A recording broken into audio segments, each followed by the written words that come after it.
ಜಿ5 ಇರುವಾಗ ನೀವು ನಿಮ್ಮ ನೆಚ್ಚಿನ ಶೋಗಳನ್ನ ಎಂದಿಗೂ ಮಿಸ್ ಮಾಡಿಕೊಳ್ಳುವುದಿಲ್ಲ. ಅದು ಸಂಪೂರ್ಣ ಉಚಿತವಾಗಿ. ಯಾಕೆ ಏನಾಯ್ತು? ಅಮ್ಮ, ನಿನಗೇನು ಕೆಲಸ ಇದೆ ಅಂತ ಹೇಳಿದ್ಯಲ್ಲಮ್ಮ, ಈಗ ನೋಡಿದ್ರೆ ನನ್ನ ಜೊತೆ ಬರ್ತೀನಿ ಅಂತ ಹೇಳ್ತಿದ್ಯಲ್ಲ. ಆ ಕೆಲ್ಸನ ನಾನ್ ಮಾಡ್ಲಿಲ್ಲ ಅಂದ್ರೆ ಏನಾಯ್ತು? ನನ್ ಮಗ ವರ್ಧ ಇದಾನಲ್ಲ, ಮಾಡ್ಕೋತಾನೆ. ನನಗೆ ನಿನ್ನ ಖುಷಿಗಿಂತ ಆ ಕೆಲಸ ಯಾವುದು ಮುಖ್ಯ ಅಲ್ಲ, ಸರಿನಾ? ನಡಿ ನಡಿ ಹೊರಗಣ. ಅಯ್ಯೋ ದೇವ್ರೆ, ಇಲ್ದೇ ಇರೋ ಮದ್ವೆಗೆ ಅಮ್ಮನ್ನ ಎಲ್ಲಿಗೆ ಅಂತ ಕರ್ಕೊಂಡು ಹೋಗ್ಲಿ? ಇವರು ಹನಿಮೂನಿಗೆ ಹೋಗ್ತಾರೆ, ನಾನು ಇವ್ರ ಹಿಂದೆ ಫಾಲೋ ಮಾಡ್ಕೊಂಡು ಹೋಗ್ಬೋದು ಅಂತ ಅನ್ಕೊಂಡು ಅಮ್ಮನ ಹತ್ರ ಸುಳ್ಳು ಹೇಳ್ದೆ. ಈಗ ಸರಿಯಾಗಿ ಸಿಕ್ಕಾಕೊಂಡಿದ್ದೀನಿ. ಏನ್ ಯೋಚನೆ ಮಾಡ್ತಿದ್ಯಾ? ಹೊರಡೋಣ ಅಂದೆ. ಅಮ್ಮ, ಅದು ಅದು ಏನೇ ಅದು ಇದು ಅಂತ ರಾಗ ಎಳಿತಿದ್ಯಾ? ಮದ್ವೆಗೆ ಹೋಗ್ಬೇಕು ಅಂತ ಹಕ್ಕಿಯಾಗಿ ಹಾರಾಡ್ತಾ ಇದ್ದೋಳು ಈಗ ರೆಕ್ಕೆ ಮುರಿದಿರೋ ಹಕ್ಕಿ ತರ ರೂಮಲ್ಲೇ ಸುಮ್ನೆ ಇದೆಯಾ? ಏನಾಯ್ತು? ಅಮ್ಮ, ನಿನಗೆ ಹೇಗೆ ಹೇಳಿ ಅಂತಾನೆ ಗೊತ್ತಾಗ್ತಾ ಇಲ್ಲ. ಹೆಣ್ಣಾಗಿ ಹುಟ್ಟೋದೇ ತಪ್ಪೇನಮ್ಮ? ಯಾಕೆ ಯಾಕೆ ಮಗಳು ಹಿಂಗೆಲ್ಲ ಮಾತಾಡ್ತಿದ್ಯಾ ನೀನು?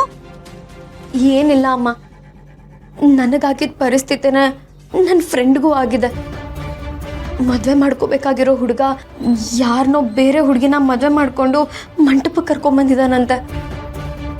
ಅದನ್ನ ಕೇಳಿ ನನಗೆ ನನ್ನ ಪರಿಸ್ಥಿತಿನೇ ನೆನಪಾಯ್ತಮ್ಮ. ಛೇಛೆ, ಈ ಹುಡುಗರಿಗೆ ಆ ದೇವ್ರು ಇಂಥ ಮನ್ಸು ಯಾಕಾದ್ರೂ ಕೊಡ್ತಾನ ಗೊತ್ತಿಲ್ಲ. ಮದ್ವೆಗೆ ಒಬ್ಬನ್ನ ಒಪ್ಕೊಳ್ಳೋದಂತೆ, ಆಮೇಲೆ ಮದ್ವೆ ಮಂಟಪಕ್ಕೆ ಇನ್ನೊಬ್ಬನ್ನ ಕರ್ಕೊಂಡ್ ಬರೋದಂತೆ. ಆಹಾ, ಅದ್ಯಾಕೆ ಹಿಂಗ ಆಡ್ತಾರೆ ಈ ಹುಡುಗರು ನನಗಂತೂ ಗೊತ್ತಿಲ್ಲ.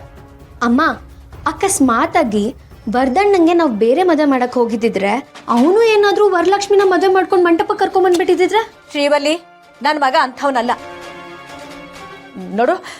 ಹಳೇದನ್ನೆಲ್ಲ ನೆನೆಸಿ ಸುಮ್ನೆ ನನ್ನ ತಲೆ ಕೆಡಿಸ್ಬೇಡ ಬಿಡು.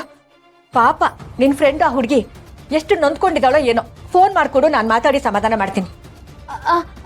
ಅಯ್ಯೋ ಅಮ್ಮ, ಫೋನ್ ಮಾಡೋದೆಲ್ಲ ಏನು ಬೇಡ ಅಮ್ಮ.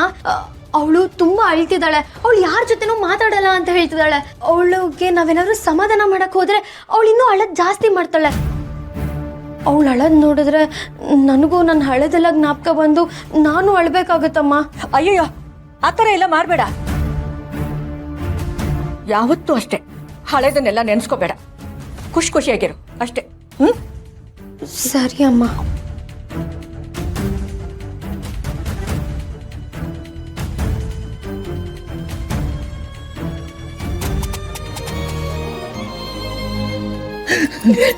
ನೋಡಿ, ನಿಮ್ಗೇನೆ ಮನಸ್ಸು ನೋವಿದ್ರು, ಬೇಜಾರಿದ್ರು, ನಿಮ್ಗೇನೇ ತೊಂದರೆಗಳಿದ್ರು, ಯಾರ ಹತ್ರ ಹೇಳ್ಕೊಳಕ್ಕಾಗ್ಲಿಲ್ಲ ಅಂದ್ರು ನಾನು ನಿಮ್ ಜೊತೆ ಇರ್ತೀನಿ ಶ್ರಾವಣಿಯಮ್ಮ. ನೀವು ನನ್ನ ಹತ್ರ ಏನೇ ಇದ್ರು ಹಂಚ್ಕೋಬಹುದು.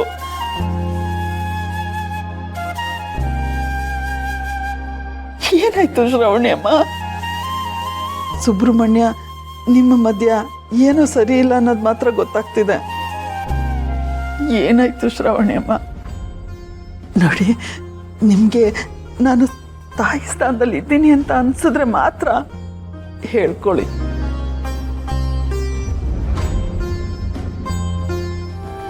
ಆದ್ರೆ ಇವತ್ತವರೆಗೂ ಒಂದ್ ಲೆಕ್ಕ, ಇನ್ನು ಮುಂದೆ ಇನ್ನೊಂದು ಲೆಕ್ಕ.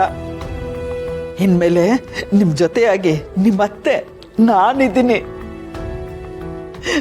ನಿಮ್ಗೇನ್ ಬೇಕೋ ನನ್ನ ಹತ್ರ ಕೇಳಿ, ನಾನು ಚೀಟಿ ಹಾಕಿದ್ದೀನಿ, ಅದನ್ನ ಎತ್ತಿ ನಿಮ್ಗೇನೇನ್ ಬೇಕೋ ಎಲ್ಲಾನು ಕೊಡಿಸ್ತೀನಿ. ಆಮೇಲೆ ಮನೆ ಖರ್ಚಲ್ಲೆಲ್ಲ ಮಿಕ್ಸಿ ತಿಂಗಳು ಕೂಡಾಕಿ ಅದನ್ನ ಕಟ್ತೀನಿ. ನೀವ್ ಈ ಮನೇಲಿ ಯಾರಿಗೂ ಎದುರ್ಕೊಳ್ಬೇಕಾಗಿಲ್ಲ. ನೀವು ದೊಡ್ಡ ಮನೇಲಿ ಬೆಳೆದೊಡ್ಗಿ, ನೀವಿಷ್ಟಪಟ್ಟಾಗೆ ಈ ಮನೇಲಿ ಬದುಕಕ್ಕಾಗುತ್ತೋ ಇಲ್ವೋ, ಆದ್ರೆ ನನ್ನ ಕೈಯಲ್ಲ ಅದ್ ಮಟ್ಟಕ್ಕೆ ನಿಮ್ಮನ್ನ ಚೆನ್ನಾಗಿ ನೋಡ್ಕೋತೀನಿ ಶ್ರಾವಣಿಯಮ್ಮ. ಶ್ರಾವಣಿಯಮ್ಮ, ಅಂತ ಸಂದರ್ಭ ಬಂದ್ರೆ 4 ಮನೆ ಮುಸ್ರೆ ತಿಕ್ಕಾದ್ರೂ ನಿಮ್ಮ ಕೊರತೆ ಇಲ್ದಂಗೆ ನೋಡ್ಕೋತೀನಿ ಶ್ರಾವಣಿಯಮ್ಮ. ಅಯ್ಯೋ ಅತ್ತೆ, ಹಾಗೆಲ್ಲ ಮಾತಾಡ್ಬೇಡಿ ನೀವು. ನನಗೆ ಈ ಮನೇಲಿ ಯಾವ ಕಷ್ಟಗಳು ಇಲ್ಲ. ನಾನು ನಿಮ್ ಎಲ್ಲರ ಜೊತೆ ನಗ್ನಗ್ತಾ ಇದ್ದೀನಿ. ತಾಯಿ ಪ್ರೀತಿನೇ ಕಾಣ್ದೇ ಇರೋ ನನಗೆ ನಿಮ್ಮಿಂದ ತಾಯಿ ಪ್ರೀತಿ ಸಿಗುತ್ತೆ ಅನ್ನೋ ವಿಷಯ ಕೇಳಿ ಹಾಲು ಕುಡ್ದಷ್ಟು ಸಂತೋಷ ಆಗ್ತಿದೆ ನನಗೆ.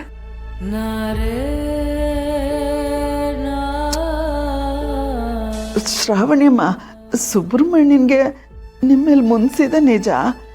ಆದರೆ ನೀವಿಬ್ರು ಇದ್ದಕ್ಕಿದ್ದಾಗೆ ಕಿತ್ತಾಡ್ತಿದ್ರಲ್ಲ, ನಿಮ್ಮ ಮಾತು ಕೇಳೋದೇ ಇಲ್ಲ ಅನ್ನೋ ಥರ ಹೇಳ್ತಿದ್ನಲ್ಲ, ಏನಾಯ್ತು ಶ್ರಾವಣಿಯಮ್ಮ?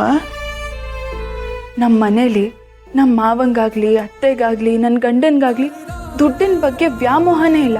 ಎಲ್ಲರೂ ಪ್ರೀತಿಗೆ ಬೆಲೆ ಕೊಡೋರು.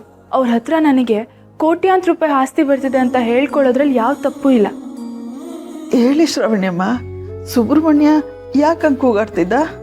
ಅತ್ತೆ, ನಾನು ನಿಮ್ಮ ಹತ್ರ ಇನ್ನೊಂದು ವಿಷಯ ಹೇಳಬೇಕು. ಇದು ಸರಿನೋ ತಪ್ಪೋ ನನಗೆ ಗೊತ್ತಿಲ್ಲ, ಆದರೆ ಇರೋ ವಿಚಾರನ ನಾನು ಹೇಳ್ಕೊಂಬಿಡ್ತೀನಿ. ಇಷ್ಟೆಲ್ಲ ನಿಮ್ಮ ಹತ್ರ ಹೇಳಿದ್ಮೇಲೆ ಇನ್ನು ಯಾವ ವಿಷಯನೂ ನಿಮ್ಮ ಹತ್ರ ಮುಚ್ಚಿಡೋದಕ್ಕೆ ನನಗೆ ಮನಸ್ಸಾಗ್ತಿಲ್ಲ. ಸಾಲಿಗ್ರಾಮದಲ್ಲಿ ತಾತ ನನ್ನ ಹೆಸರಿಗೆ ಕೋಟ್ಯಾಂತರ ರೂಪಾಯಿ ಆಸ್ತಿನ ಬರ್ತಿಟ್ಟಿದ್ದಾರೆ.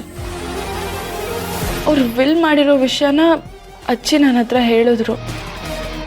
ಈಗ ಅದೆಲ್ಲ ಆಸ್ತಿನ ನನ್ನ ಹೆಸರಿಗೆ ರಿಜಿಸ್ಟರ್ ಮಾಡಬೇಕಂತೆ. ಅದಕ್ಕೆ ನಂದು ಮತ್ತು ಅವ್ರದ್ದು ಮ್ಯಾರೇಜ್ ಸರ್ಟಿಫಿಕೇಟ್ ಬೇಕಂತೆ.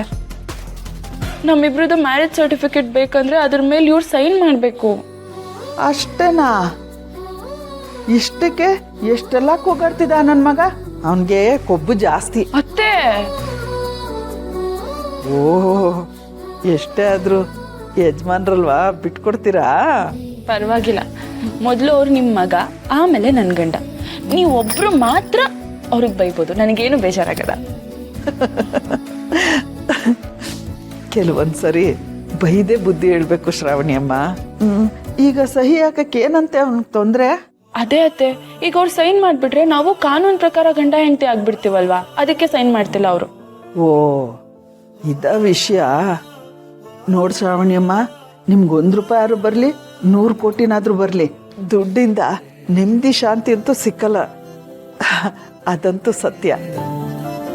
ನಿಮ್ಗೆ ಆಸ್ತಿ ಬರುತ್ತೋ ಬಿಡುತ್ತೋ ನಂಗೆ ಬೇಕಾಗಿಲ್ಲ ಅಮ್ಮ. ಆದರೆ ನಿಮ್ಮ ಅಜ್ಜಿಯವ್ರ ಕನಸು, ತಾತನವ್ರ ಕನಸು ನೆರವೇರ್ಸೋದಕ್ಕತ್ರನೂ ಸುಬ್ರಹ್ಮಣ್ಯನ ಹತ್ರ ಸೈನ್ ಹಾಕಿಸ್ಕೊಡ್ತೀನಿ. ನಿಜವಾಗ್ಲೂ ಅತ್ತೆ? ನಿಜವಾಗ್ಲೂ ಶ್ರಾವಣಿಯಮ್ಮ. ನಿಮ್ಮ ಅತ್ತೆ ಅಂದ್ರೆ ಏನ್ ಅನ್ಕೊಂಡಿದ್ದೀರಾ? ನಿಮ್ಮ ಅತ್ತೆ ಅಡಿಗೆ ಮಾಡೋದಕ್ಕೂ ಸೈ, ಐಡಿಯಾ ಮಾಡೋದಕ್ಕೂ ಸೈ. ಚಿಂತೆ ಮಾಡಬೇಡಿ ನೀವು. ನಿಮ್ಮಂಗೆ ಹಿಡ್ದಿದ್ದ ಹಠನ ಸಾಧಿಸ್ತೇ ಬಿಡಲ್ಲ. ಅಂಥದ್ರಲ್ಲಿ ಹಠ ಇರೋ ಅತ್ತೆ ಸೊಸೆ ಒಂದಾಗ್ಬಿಟ್ರೆ ಬೆಟ್ಟನ ಕಡ್ದು ಕಟ್ಟೆ ಹಾಕ್ಬಿಡ್ಬೋದು. ನಾನು ಸಹಿ ಹಾಕಿಸ್ಕೊಡ್ತೀನಿ, ನಿನ್ನಲ್ಲಿ ಹಾಕಿಸ್ಕೊಡ್ತೀನಿ. ಅತ್ತೆ, ಥ್ಯಾಂಕ್ ಯು ಸೋ ಮಚ್. ಅಯ್ಯೋ ಬೇಡಮ್ಮ. ಯಾಕೆ? ಅಯ್ಯೋ, ನೀವೇನಾರು ನನ್ನನ್ನು ತಪ್ಕೊಂಡ್ರೆ ನನಗೆ ಜ್ವರ ಇರೋದ್ರಿಂದ ನಿಮಗೂ ಜ್ವರ ಬಂದ್ಬಿಡುತ್ತೆ, ಅದಕ್ಕೆ. ಅತ್ತೆ, ಹಾಗೇನು ಆಗಲ್ಲ, ಬನ್ನಿ ನೀವು. ಅಯ್ಯೋ,